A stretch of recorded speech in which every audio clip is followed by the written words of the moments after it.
problem is really political corruption. It's money in the political system, and it doesn't matter what your issue is, if it's environmental, if it's high taxes, if it's too much road building, whatever your issue is, it's affected by the dollar bill, the political cash that changes hands from the special interests to the politicians to get laws written. And I guess I'd like to say something to the Republicans that are in the crowd. This is a bipartisan issue. It is not just a Democrat issue, especially Republicans who have a strong bent toward values. I'm a ex-business owner, and I must tell you, as a business owner, if I had an employee who was taking money on the side and giving away my company's assets, I'd probably fire him, probably have him thrown in jail if I could. It's corruption, it's bribery, it's payola.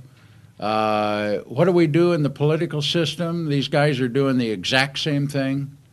They just simply get reelected. You've all heard about privatization. The Republicans want to privatize everything. There's a good reason for it. Private corporations can give campaign contributions, public corporations can't, or public entities can't. The U.S. Army cannot give campaign contributions, but Halliburton can. Politicians like privatization. The problem is that we also have a political system that has been privatized.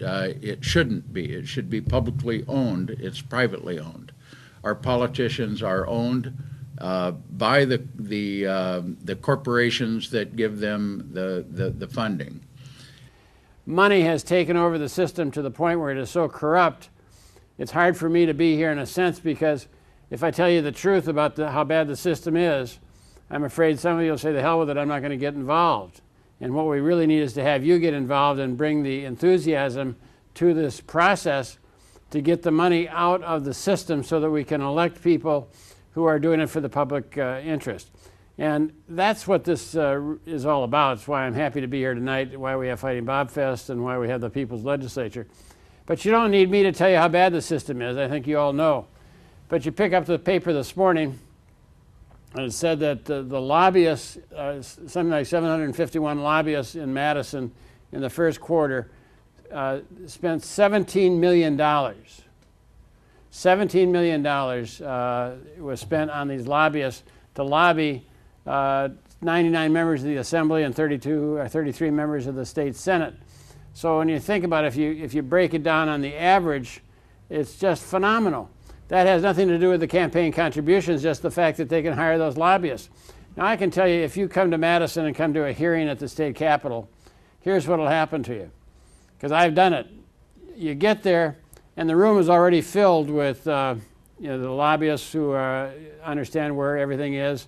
They know right where to go, and they get on the right elevator, and they don't have to worry about traffic and all the rest of it.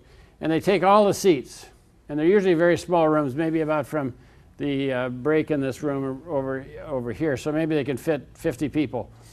You get there, and you're standing out in the hall.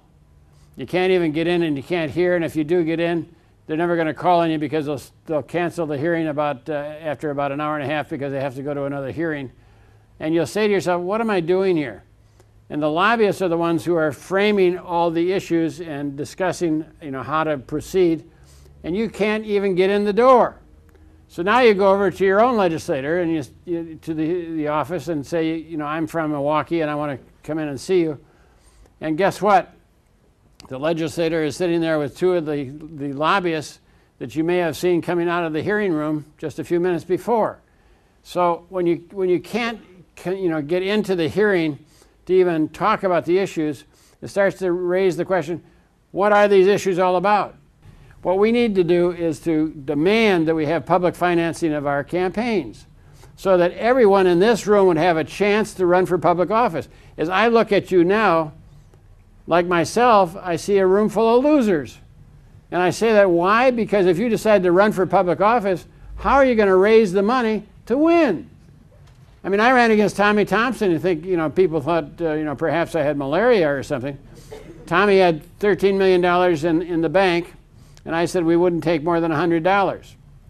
Well, we did it to make a point that, you know, if you limit the amount of the contribution, then you can be honest with the voters in terms of the positions you take. So if you're thinking about running for office and you want to do something about getting the cost of drugs down, and you go to the pharmaceuticals and they offer you $1,500,000, why are they giving you that money? They want it. They want something. What they want is for you to say that if there is national health care, we aren't going to have nationalized pharmaceutical you know, concerns, so that you'd have the regulation of prices for pharmaceuticals.